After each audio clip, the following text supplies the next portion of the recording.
একটা মাছ সমুদ্রের কিনারায় আইসা বাদশা সুলাইমানকে সালাম দিছে। সুবহানাল্লাহ।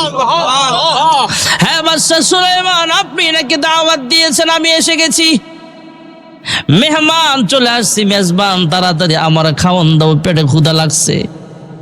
বাদশা সুলাইমান জিন্নাতদেরকে ডাক দেয়া বলে খানা খাওয়াও। খানা খাওয়াইবার গেছে, তাকায়া দেখে মাছ এইভাবে হা করেছে। মাছ যখন হা করেছে, মাছের মুখ দেখা বাদশা সুলাইমান বলে, হ্যাঁ জিন্নাতেরা রে, কিসের চামচ দিয়া খাবার দাও, প্লেট দিয়া কিসের খাবার দাও? যেই বড় হা করছে, যেই বড় মুখ দেখা যায়, চামচ দিয়া আর প্লেট দেওয়া হবে না, পুরা পাতিলা তার মুখের ভিতরে ঢালতে শুরু করো। আস্তা পাতিলা ধইরা ধইরা তার মুখের ভিতরে ঢালে। এক পাতিলা শেষ, আরেক পাতিলা ঢালে, আরেক পাতিলা ঢালতে ঢালতে সব পাতিলা খালি হয়ে গেছে। বাদশা সুলাইমান এখনো তাকায় দেখে মাছ এখনো হা করে রইছে, মাছ এখনো হা করে আছে। ডাক দিয়া জিজ্ঞেস করে, কিরে মাছ, 6 মাস পর্যন্ত রান্না হলো, সব খাবার তোর মুখে দিলাম, এখনো হা করে আসিস কেন?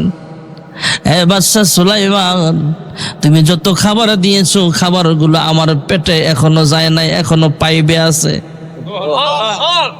হ্যাঁ বাদশা সুলাইমান, এরকম 3 লুকমা খাবার আমার আল্লাহ আমার খাওয়ায়। আজকে তুমি দাওয়াত দিয়েছো বিদায় আল্লাহর পক্ষ থেকে বাজেট বন্ধ করা হয়েছে, আমি কিন্তু আল্লাহর কাছে বিচারে দেব। বাদশা সুলাইমান দাওয়াত দিয়ে আমার পেট বইরা খাওয়ায় নাই। সুবহানাল্লাহ জোরে কোন। বাদশা সুলাইমান আলাইহিস সালাম এবারে সাজদায় পড়ে ডাক দেয়, হ্যাঁ মালিক, একটা মাছেরে আমি পেট বইরা খানা খাওয়াইতে পারি নাই। আমি ভেবেছিলাম আমি যেহেতু পৃথিবীর বাদশাহ, পুরা গোটা দুনিয়ার বাদশাহ তুমি আমার বানাইছো, তাই বুঝি সমস্ত মাখলুককে আমি খাওয়াইতে পারবো। এখন বুঝতে পারলাম বাদশাহী আমার হাতে থাকলে কি হবে। রিজিকের মালিক জোরে বলেন কে?